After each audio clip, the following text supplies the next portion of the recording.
Hello guys, ये है young sign of mazes का पार्ट 12। जैसा कि हमने लास्ट पार्ट में देखा था कि रेसन ने इस वर्ल्ड की एक लैकिंग प्रोबेबिलिटी ढूंढ ली थी, जिसके चलते उसे क्रिएटर प्रिविलेज नाम की एक स्किल मिलती है, जिसमें उसे उसके पिछले वर्ल्ड की डायरी दे दी जाती है, जिसमें वो इस वर्ल्ड के बारे में लिखा करता था, और उसे अथॉरिटी दी जाती है कि वो कोई भी लाइन ऐड करके इस प्रोबेबिलिटी को भर सकता है। तो अब चलिए इस पार्ट को शुरू करते हैं। हमें दिखाया जाता है कि रेसन ने क्या ऐड किया। उसने लिखा है कि जो करैक्टर रेसन मेटन है, उसके ऊपर इस वर्ल्ड का कोई भी रूल कभी काम ही नहीं करने वाला है।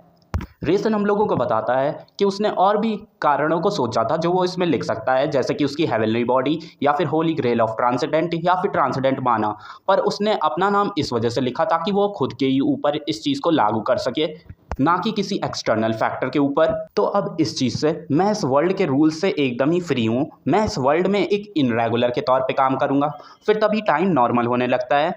पर तभी उसके पास एक नोटिफिकेशन आता है कि तुमने इस वर्ल्ड की एक लैकिंग प्रोबेबिलिटी ढूंढ ली है। इस चीज़ के चलते तुम्हें एक एक्स्ट्रा रिवॉर्ड मिलता है। तुम अपनी डायरी में एक और लाइन को ऐड कर सकते हो, जिसे देख के खुद रेसन भी शॉक रहता है। फिर सीन शिफ्ट होता है। हमें दिखाया जाता है कि रूडिया एक जगह सो रही रहती है, पर तभी कोई दरवाजे पे नॉक करता है। रूडिया पूछती है कि अभी इस टाइम कौन आ गया। वो दरवाजे को खोलती है। हमें दिखाया जाता है कि वो कॉम्बैट किंग मैग्नर रहते हैं।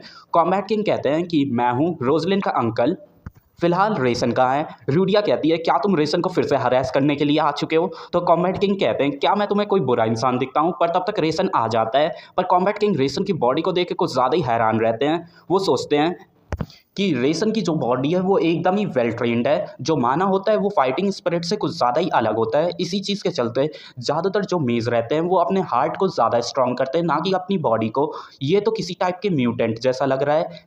उसने अपने माना को तो इस्तेमाल करना अपनी फैमिली से सीखा ही है, और उसके अलावा उसने अपनी बॉडी को भी बिल्ड किया है मार्शल आर्ट फैमिली के जैसे। इसकी जो बॉडी है वो स्पेशली ट्रेन की गई है मैजिक कॉम्बैट टेक्निक के लिए। पर दूसरे साइड रूडिया रेसन के एप्स देख के कहती है कि तुम्हारे पेट पे तो 8 डम्पलिंग्स जैसे हैं, क्या मैं इन्हें टच कर सकती हूँ। रेसन साफ सुथरा मना कर देता है। रेसन तभी हैरिया को बुलाता है। वो कहता है कि मेरे कपड़े ले आओ। पर इस चीज़ से कॉम्बैट किंग को ज़्यादा ही शौक रह जाते हैं। वो सोचते हैं कि ये जो मेड की मूवमेंट्स थी वो तो कुछ ज़्यादा ही अदर लेवल पे थी, और वो इतने ज़्यादा स्ट्रांग पर्सन को अपने मेड के तौर पे हायर किए हुए हैं। ये तो कोई सेंस ही नहीं बनाती है। मेड उन दोनों को फ्रूट्स देकर चली जाती है। रेसन पूछता है शायद से आप यहाँ पर मुझसे मिलने आए हैं, क्योंकि जो मेरी मैजिक कॉम्बैट टेक्निक है इसने आपको कुछ ज़्यादा क्यूरियस कर दिया है मेरे लिए। कॉम्बैट किंग सारे फ्रूट्स खाते हुए कहते हैं हाँ तुम एकदम ही सही हो, तुमने मेरी क्यूरियोसिटी को प्रवोक किया है। तो रेसन जवाब देते हुए कहता है कि मुझे भी मार्शल आर्ट में इंटरेस्ट है। ये सुन के कॉम्बैट किंग कहते हैं तुम्हारे कहने के तरीके से तो ऐसा लगता है जैसे कि मैं तुम्हें अपनी मार्शल आर्ट के बारे में बताने वाला हूँ। तो रेसन कहता है कि मुझे तो यही लगता है कि मैंने आपकी इतनी क्यूरोसिटी तो जगा ही दी है कि आप मुझे अपनी मार्शल आर्ट को बताएं। कॉम्बैट किंग कहते हैं अगर मान भी लो मैंने अपनी मार्शल आर्ट के बारे में तुम्हें सिखा भी दिया, पर क्या तुम इस चीज़ के कॉन्सिक्वेंसेस को जानते हो। तो रेसन जवाब देते हुए कहता है क्या यही वो रीज़न नहीं था जो रेनाउंड स्वॉर्ड्समैनशिप फैमिली ने आपको यहाँ पर बुलाया, क्योंकि मेरे फादर की भी आंखें यहाँ तक कभी पहुँच ही नहीं पाई।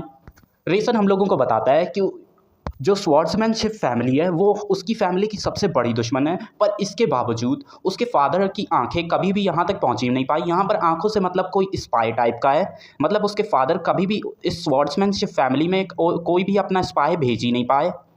ये सुन के मार्शल किंग कंफ्यूज होते हुए सोचते हैं क्या इस बास्टर्ड की बातों से तो ऐसा लगता है कि कभी भी मेटन फैमिली ने इसे कुछ सिखाया ही नहीं। पर वो कहते हैं कि तुम पहले मुझे तुम्हारी बॉडी चेक करने दो, तुम अपने ऊपर के कपड़े उतार के मेरे सामने पीट करके बैठ जाओ। कॉम्बैट किंग रेसन की बॉडी को देख के सोचते हैं कि ये कोई ऐसी बॉडी तो है नहीं जिसे सिर्फ कुछ ही दिनों में हासिल किया जा सके। वो रेसन से कहते हैं कि अब मैं अपनी फाइटिंग स्पिरिट तुम्हारी बॉडी में भेजने वाला हूँ, तो ये जो एनर्जी है इसे रिजेक्ट बिल्कुल भी मत करना, इसे एक्सेप्ट कर लेना। रेसन पूछता है क्या आपको पक्का यकीन है कि इस चीज़ के चलते मुझे कोई साइड इफ़ेक्ट्स नहीं होंगे। कॉम्बैट किंग कहते हैं कि तुम मुझ पर सिर्फ भरोसा करो, वैसे भी तुम भरोसे के अलावा और कुछ कर भी नहीं सकते। रेसन भी कहता है कि मुझे आपके ऊपर पूरा भरोसा है। ये सुन के मैग्नर मन में सोचते हैं कि ये कितना ही चालाक बच्चा है। उसने सबसे पहले ऐसी सिचुएशन क्रिएट की जिसमें कि मैं कुछ कर भी ना पाऊँ, और अब वो ऐसा दिखावा कर रहा है कि उससे मेरे ऊपर एकदम ही पूरा ट्रस्ट है। अब हमें थोड़े टाइम पहले का सीन दिखाया जाता है जहाँ पर रेसन को वो रिवॉर्ड मिला था जिसमें वो एक लाइन कोई भी अपने मन मुताबिक जोड़ सकता था। तो वो सोचता है कि अगर मैं ऑथर होता तो मैं इस कैरेक्टर को ऐसी कौन सी लाइन देता। अब हमें सिस्टम विंडो पे नोटिफिकेशन आती है कि जो करेक्टर रेसन मेटन है वो मार्शल आर्ट फैमिली के मार्शल स्पिरिट के साथ अपनी पावर्स को कंबाइन कर सकता है बिना किसी साइड इफेक्ट के। फिर हमें अभी का सीन दिखाया जाता है जहाँ पर मैग्नर अपनी फाइटिंग स्पिरिट को रेसन की बॉडी में डाल रहे रहते हैं। वो इस चीज़ से काफ़ी ज़्यादा हैरान रहते हैं। वो सोचते हैं क्या यही मेज फैमिली हमें दिखाना चाहती थी कि एक ऐसा मेज जो कि हमारी फैमिली की फाइटिंग स्पिरिट को अपनी बॉडी के अंदर संभाल के रख सकता है। ये तो एक तौर से वॉर की डिक्लेरेशन जैसा लग रहा है मेटन फैमिली की तरफ से। वो रेसन से पूछते हैं तुमने ये कॉम्बैट टेक्निक किससे सीखी है? तो रेसन जवाब देते हुए कहता है मैंने ये खुद से ही सीखी है, किसी ने मुझे सिखाई नहीं है। मैग्नर कहते हैं कि मैंने तुम्हारी बॉडी को ऑब्जर्व किया, तुम एक ऐसे मेज हो जो कि मेज होने के बावजूद फाइटिंग स्पिरिट को अपनी बॉडी के अंदर ले पा रहे हो। ये मेरी पूरी लाइफ में पहली बार है जो मैंने ऐसा कुछ देखा है। रेसन नाटक करते हुए कहता है हाँ मुझे भी ऐसा कुछ भी नहीं लगा था कि कोई मेज ऐसा कर सकता है, क्योंकि अभी तक ऐसा किसी ने कर ही नहीं पाया। मैग्नर कहते हैं क्या तुम इस चीज़ को एक्नॉलेज कर रहे हो कि मेटन फैमिली में से कोई इंसान हमारी फाइटिंग स्पिरिट का इस्तेमाल करते हुए और ज़्यादा ताकतवर हो सकता है? तो रेसन सीधा साधा जवाब देता है कि मैं वो सब कुछ सीखना चाहता हूँ जो कि मैं सीख सकता हूँ। इस चीज़ को सुन के मैग्नर मन में सोचता है वो सब कुछ सीख लेना जो कि मैं सीख सकता हूँ। जो मेटन फैमिली के लोग हैं वो स्वॉर्ड मास्टर्स को एक जंगली के तौर पे गिनते हैं और मार्शल आर्टिस्ट को लूजर्स के तौर पे। वो उन सभी लोगों को लुक डाउन करते हैं जो लोग मेज नहीं होते हैं। पर उनमें से एक इंसान ऐसा भी है जो कि इन सारी चीज़ों से ऊपर उठ के हमारी फाइटिंग स्पिरिट को सीखना चाहता है ताकि वो और ज़्यादा ताकतवर हो सके। मैग्नर हैरानी का एक्सप्रेशन बनाते हुए रेसन से पूछता है क्या तुम्हें पक्का यकीन है कि तुम एक प्योर मेटन हो? रेसन जवाब देता है कि अगर आप ये पूछ रहे हैं कि मेरा फादर का नाम क्या है तो वो पक्का ही डेकेट्रा मेटन है। इस चीज़ को सुन के कॉम्बैट किंग हंसने लगते हैं। वो कहते हैं कि मैंने पहले तुम्हारे जैसे किसी बंदे को देखा ही नहीं। और वो कहते हैं अच्छा तुम्हें क्या मुझसे चाहिए, तुम सीधे सीधे बता दो। तो रेसन कहता है क्या मैं सच में बता दूं? तो मैग्नर कहते हैं अगर मैं ना भी करूंगा तो भी तुम इसे बता ही दोगे, तो सीधे सीधे टाइम वेस्ट करने की बजाय तुम इसे बता दो। तो रेसन फुल कॉन्फिडेंस में कहता है कि मेरे मेंटर बन जाओ। पर इस चीज़ से मैग्नर पूरे शांत हो जाते हैं। रेसन अभी अपने मन में सोचता है कि मुझे ये पक्का यकीन है जो मैजिक कॉम्बैट टेक्निक है और जो फाइटिंग स्पिरिट है इन दोनों के बीच में कोई ना कोई रिलेशन तो है। मैजिक कॉम्बैट टेक्निक जो है वो फाइटिंग स्पिरिट और मार्शल आर्ट का इस्तेमाल करते हुए परफेक्ट की जा सकती है। शायद से यही एक रीज़न था जिस चीज़ के चलते मैजिक कॉम्बैट टेक्निक हमेशा से ही लैक करती थी। पर तभी मैग्नर चिल्लाते हुए कहते हैं क्या तुमने अभी मेंटर कहा? रेसन कहता है हाँ मैंने मेंटर कहा। मैग्नर कहते हैं तुम्हें क्या लगता है जो मेटन फैमिली के लोग हैं वो इस चीज़ को अलाउ करने वाले हैं? पर रेसन कहता है कि मैं पक्का करूँगा कि वो इस चीज़ को अलाउ करें। मैग्नर हैरान होते हुए कहते हैं आखिरकार तुम हो कौन? रेसन सीधा सीधा जवाब देते हुए कहता है कि मैं सेवेंथ सन हूँ मेटन क्लैन का। तो मैग्नर कहते हैं ये मैं नहीं पूछ रहा था। तो रेसन कहता है कि मैं एक ऐसा मेज हूँ जो कि फाइटिंग स्पिरिट को सीखना चाहता है। तो कॉम्बैट किंग कहते हैं ये सबसे ज़्यादा क्रेजियस्ट चीज़ है जो कि आज तक मैंने अपनी लाइफ में सुनी है। क्या तुम्हें खुद भी समझ आ रहा है कि तुम कह क्या रहे हो? तो रेसन कहता है हाँ मुझे समझ आ रहा है, जैसा कि मैं एक पोटेंशियल सक्सेसर हूँ मेटन फैमिली का, तो ये ऐसा लग सकता है कि जो मेटन फैमिली है वो अपना सर झुका रही है ग्रैंडन फैमिली के सामने। पर कॉम्बैट किंग अगर आपको मेरा ऑफर रिजेक्ट करना ही होता तो आप उस चीज़ को अभी तक रिजेक्ट कर ही चुके होते। कॉम्बैट किंग मन में सोचते हैं इस बास्टर्ड ने ऐसी सिचुएशन जानबूझ के क्रिएट की जिसमें मैं इसके ऑफर को कभी रिजेक्ट कर ही ना पाऊँ, और इसने मुझे अपनी उसकी बॉडी को एग्जामिन करने दिया ताकि मैं और भी ज़्यादा क्यूरियस हो जाऊँ, और उसके ऑफर को तुरंत का तुरंत रिजेक्ट ना करके मैं एक तरीके से हार ही चुका हूँ उसके सामने। रेसन कहता है आपने ऐसा नहीं किया, क्या आप इंटरेस्टेड नहीं हैं मेरी कॉम्बैट टेक्निक मैजिक में? कॉम्बैट किंग बैठते हुए कहते हैं अगर मैं इस चीज़ को प्रिसाइजली कहूँ तो मैं उस कॉम्बैट टेक्निक में इंटरेस्टेड हूँ जो कि तुम इस्तेमाल करते हो। रेसन अपना ऑरा निकालते हुए कहता है मैजिक कॉम्बैट टेक्निक तब सबसे ज़्यादा इफेक्टिव होती है जब वो मार्शल आर्ट और फाइटिंग स्पिरिट के साथ इस्तेमाल की जाएगी, और ये मेरी खुद की एक नई मार्शल आर्ट भी होगी। कॉम्बैट किंग मन में सोचते हैं कि ये वो लाइनें तो नहीं है जो कि एक मेटन फैमिली के मेज को कहनी चाहिए अगर वो एक मेज के तौर पे पैदा होता है। कॉम्बैट किंग कहते हैं शायद से तुमने इसी चीज़ की वजह से मुझे और हम लोगों को अपनी पावर्स दिखाई जब से तुम रोजलिन से मिले हुए हो। रेसन भी कहते हैं हाँ मैंने ऐसा इस वजह से किया क्योंकि आप मेरे ऊपर अटेंशन दे रहे थे। तो फिर कॉम्बैट किंग पूछते हैं तो फिर वो डुअल किस वजह से था जो कि तुमने रोजलिन के साथ किया था? तो रेसन जवाब देते हुए कहता है कि वो डुअल इस वजह से था ताकि रोजलिन अब मेरे ऊपर और ज़्यादा गुस्सा ना करे। रेसन फिर कॉम्बैट किंग से पूछता है कि आपको क्या अपने आंखों के सामने एक नई मार्शल आर्ट टेक्निक को बनते हुए नहीं देखना?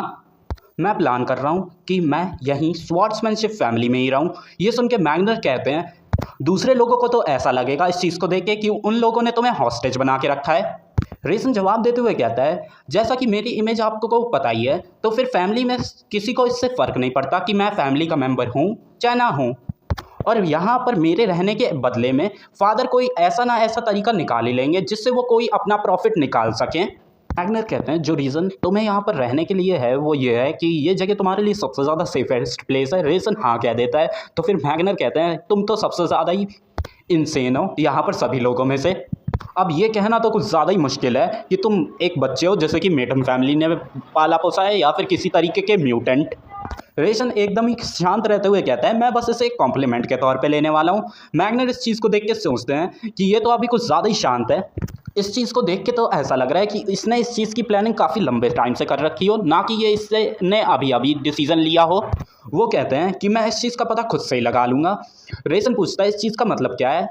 तो मैग्नर कहते हैं कि तुम मेरा अप्रेंटिस बनने का ट्राई कर सकते हो। मैं तुम्हारी बॉडी और तुम्हारी ये जो मैजिक कॉम्बैट स्किल है और माना, इन तीनों चीज़ों के ऊपर एकदम चील की नज़रों से निगाहें रखूँगा, और जब मुझे पूरी तरीके से पता चल जाए कि मेटन फैमिली ने क्या किया है या फिर उन्होंने क्या तैयारी की है, बस उतना ही टाइम तुम्हारे पास होगा।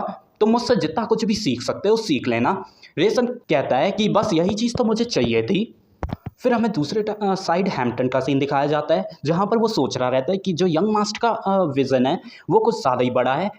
यहाँ तक कि उन्होंने मुझे अपनी बातों को सुनने दिया, जबकि उन्हें पता था कि मैं उनकी बातों को सुन रहा था। वो एक ऐसे वर्ल्ड की ड्रीम करते हैं जहाँ पर तीनों फैमिली शांति से और यूनाइटेड होकर रहे हैं, और ये कहते हुए वो रो रहा रहता है। पर तभी हैरिया आकर उसे एक हैंकरचिप देती है, जिस चीज़ से हैम्पटन कुछ ज़्यादा ही चौंक जाता है। हैरिया कहती है कि तुम्हें रोना नहीं चाहिए।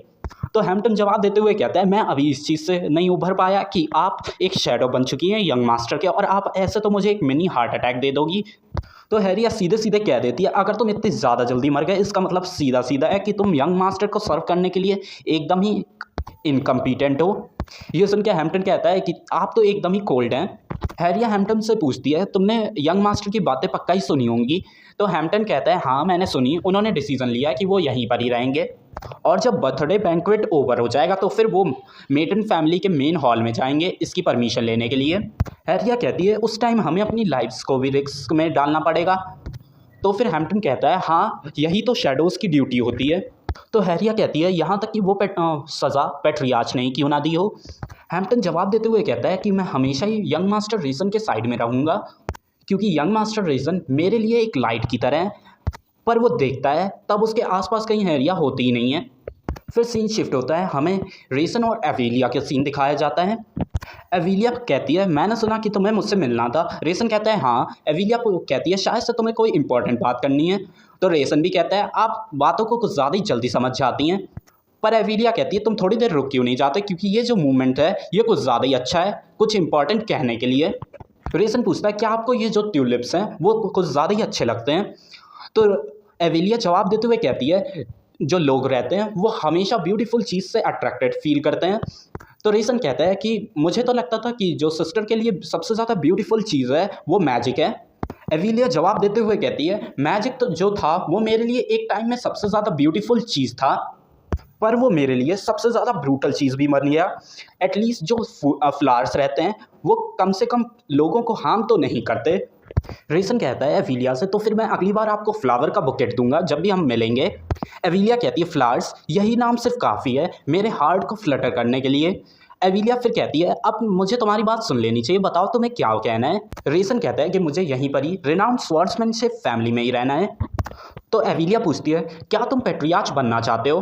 तो रेसन सीधे जवाब देते हुए कहता है, नहीं, मुझे कोई भी इंटरेस्ट है ही नहीं पेट्रियार्च बनने में। अगर आपको कंफर्म करना है तो आप अपनी स्पेशल स्किल से इसे देख सकती हैं। एविलिया भी इस चीज़ को मान जाती है और फिर वो अपनी special skill I of truth का इस्तेमाल करती है, और वो जान जाती है कि रेसन अभी बिल्कुल सच कह रहा है।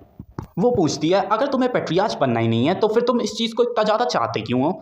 तो फिर रेसन जवाब देते हुए कहता है, क्योंकि मुझे जीना है। इस चीज़ को सुन के खुद एविलिया भी शॉक हो जाती है। रेसन कहता है, यहाँ तक कि मेरा जो सिक्स्थ ब्रदर है वो तक भी मुझे मारना चाहता है। हमें उसके सिक्स्थ ब्रदर का सीन दिखाया जाता है, जो कि रेसन की तस्वीर चिपका के उसी के ऊपर प्रैक्टिस कर रहा रहता है। एविलिया कहती है, मुझे पता है कि जो सक्सेशन वॉर होती है वो कुछ ज़्यादा ही ब्रूटल होती है, पर इसका ये तो मतलब है नहीं कि सिबलिंग्स एक दूसरे को ही मार देंगे। पर रेसन कहता है नहीं, ऐसा नहीं है, क्योंकि जो खुद हमारे फादर हैं उन्होंने भी पैट्रियार्च की पोजीशन को पाने के लिए खुद के सारे सिबलिंग्स को मार दिया था। तो फिर एविलिया कहती है ठीक है, पर तुम्हें यहाँ पर रहना ही क्यों है इस चीज़ के लिए?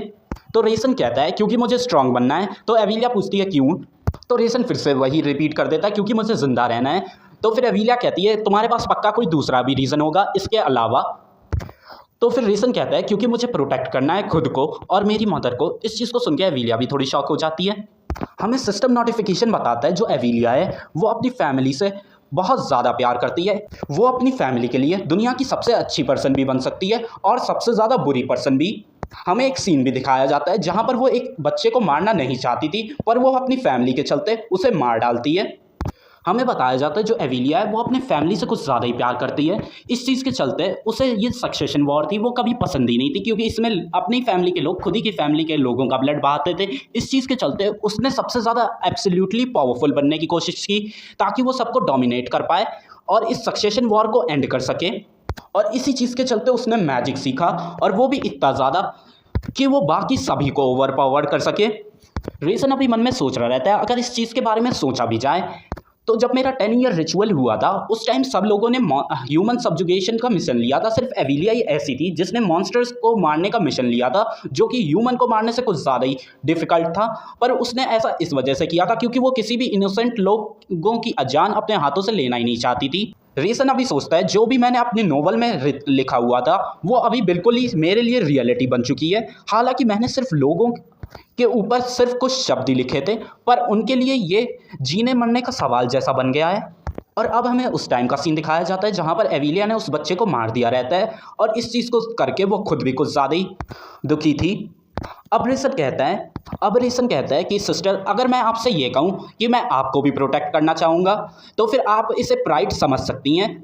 और इसी के साथ हमारा ये पार्ट एंड होता है। मिलते हैं आपसे नेक्स्ट पार्ट में, और नेक्स्ट पार्ट में हम ये देखेंगे कि हमारा MC रेसन अपने फादर को कैसे मनाता है रिनाउंड स्वॉर्डमैनशिप फैमिली में रहने के लिए।